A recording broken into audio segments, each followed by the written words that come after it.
Hello chess lovers and welcome to Chess Insight! In this video, we are going to dive into a brilliant tactical game from the chess legend Mikhail Tal, where he faces an opponent who employs the Fianchetto setup. In this game, we'll learn how Tal used his signature sacrifices, tactics, and strategy to dismantle the Fianchetto formation. Let's jump straight into the game between Mikhail Tal and Zoltan Ribli, played in 1985. Tal had the black pieces, and his opponent began with knight to f3. Tal replied with pawn to d5, since black cannot really play pawn to e5 here. White continued with pawn to g3, preparing to fianchetto the bishop on g2. Tal immediately developed bishop to g4. White played bishop to g2, and Tal responded with pawn to c6. Then White pushed pawn to b3, planning to fianchetto the dark squared bishop on b2, while Tal developed knight to d7.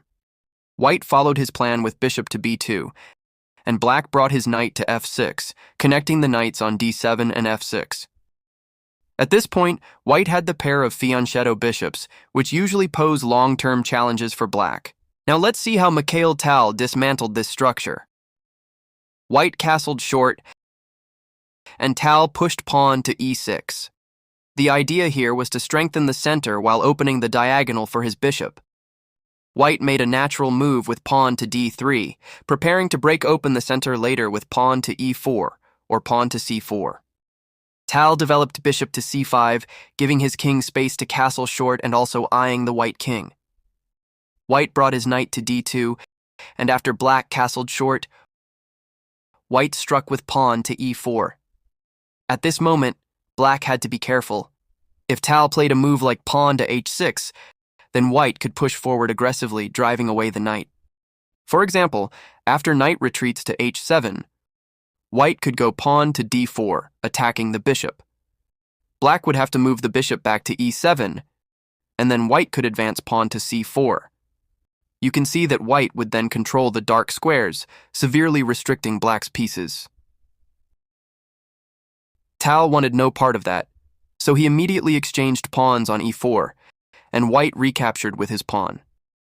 Then Tal struck with pawn to e5, preventing White from advancing his pawn to attack the knight. This was a very critical move for black, because if black played something like rook to e8 instead, then White could go pawn to e5, forcing the knight to d5. White's knight could then jump comfortably to e4, and together with the pawn, it would dominate the dark squares d6 and f6. So Tal wisely played pawn to e5 to stop all that. White now tried to chase away black's light-squared bishop with pawn to h3. The idea was, if the bishop no longer pinned the knight, then White could win the pawn. But Tal simply exchanged bishop for knight, and after the queen recaptured, Tal played queen to e7, connecting the rooks. With that, both players had essentially completed the opening phase. Now the game would transition into direct clashes and attacks. Tal's queen move wasn't only about connecting the rooks. It also set up a battery with his bishop, creating the possibility of exchanging the dark-squared bishop on a3. If Tal succeeded in trading bishops, White's dark squares would become weak, giving black targets to exploit. White placed his rook on d1, occupying the semi-open file. Tal expanded with pawn to b5, stopping White's knight from jumping into c4. A good principle in chess is to always restrict the activity of your opponent's pieces, and that's exactly what Tal was doing. This pawn move not only blocked the knight, but also left White's rook on a1 temporarily inactive. White continued with pawn to h4, aiming to reposition his bishop to a more active square. Tal noticed that since the rook was no longer on a1, he could expand with pawns on the queenside. So he pushed pawn to a5, intending to advance further. If black broke through on the queenside, it could become a serious problem for White. White responded with pawn to c3. The idea was that if black pushed pawn to a4, White could answer with pawn to b4. So instead of rushing, Tal calmly developed his knight to b6. White played rook to e1, preparing to maneuver the knight to e3. Then came a beautiful move from Mikhail Tal, queen to e6, putting pressure on the queenside pawns. The point was that if white proceeded with knight to f1, then black could push pawn to a4.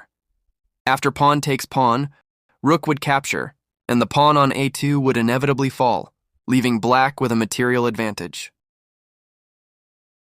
In the actual game, white replied with queen to f5, offering an exchange. Tal refused, instead playing knight to g4, increasing the pressure on the f2 pawn together with the bishop. If queens were traded here, black would recapture with a pawn, and suddenly his rook would become much more active, while the f2 pawn would remain a lasting weakness. White therefore defended with rook to e2. Tal then placed his rook on d8, cutting off the knight's mobility. Because the rook had just moved from d1 to e2 to defend the pawn, the rook on d1 was left undefended, and Tal was quick to exploit this. The strongest defense for white here would have been rook back to e1, both protecting the pawn and releasing the pin on the knight. But instead, white played bishop to f3, directly threatening black's knight. Tal didn't bother to save the knight. Instead, he played rook to d3. Of course, Tal wasn't going to give away his knight for free. If white captured the knight, black's rook would take the pawn with check. The pawn couldn't recapture because it was pinned by the bishop. So after king to h2, rook would take bishop, and black would win back material plus an extra pawn. That's why white didn't dare take the knight, and instead moved his king to g2. Now the f2 pawn was no longer pinned, and white's bishop genuinely threatened the knight on g4. Most players would retreat the knight to safety, but not Mikhail Tal. He boldly sacrificed with knight takes pawn, attacking the rook on d1. White had no choice but to recapture with the rook, and then Tal's bishop took the rook.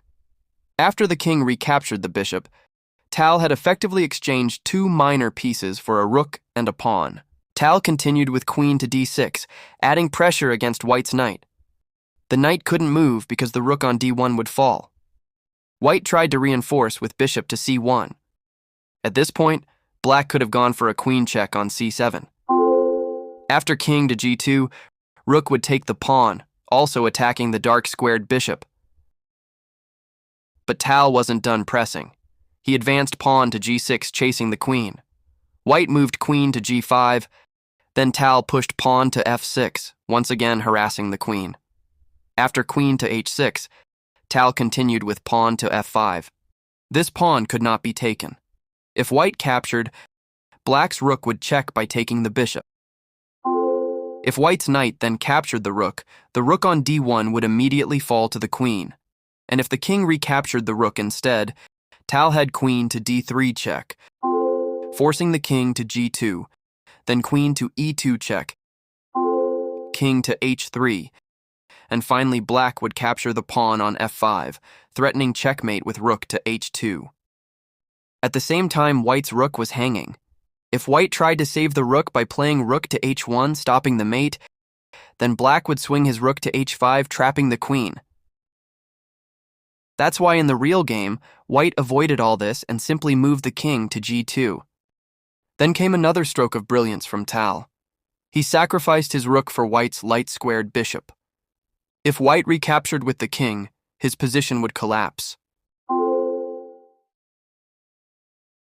So white had to capture with the knight, and Tal then grabbed the rook on d1. A masterful tactical sequence from Tal.